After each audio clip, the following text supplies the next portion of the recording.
U.S. senators are working out details on a piece of gun legislation brought forward by 10 Democrats and 10 Republicans earlier this week. The legislation offers modest gun restrictions paired with efforts to improve school safety and mental health programs. A few days before the framework of this deal was announced, lawmakers met with groups advocating for gun safety measures. Those groups also held rallies in front of the Capitol. Kimmel Van's Lauren Solik spoke with a Sioux Falls mom who was there.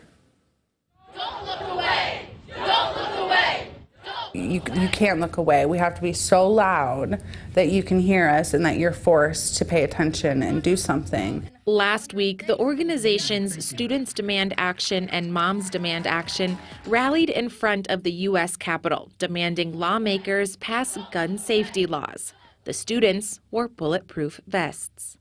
And when you see that in person, it's really powerful in the photo, but when you're there and you realize, like, whoa, this might almost be the safest thing for these kids to wear right now, you just kind of, like, I got emotional. Tiffany Tolke, a Sioux Falls mom and member of Moms Demand Action, was at the rally.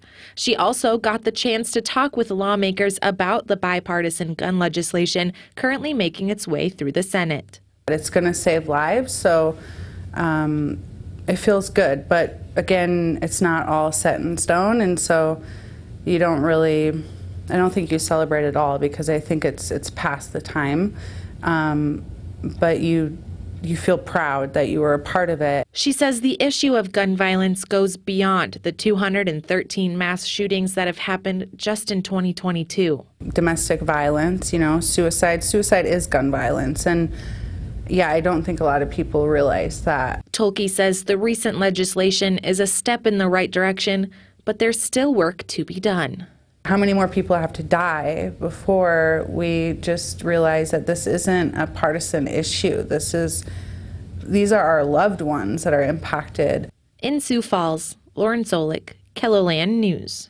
We saw that picture in your story there of Tolke breastfeeding her baby while in Washington, D.C., and it got a lot of attention, right, because it was shared.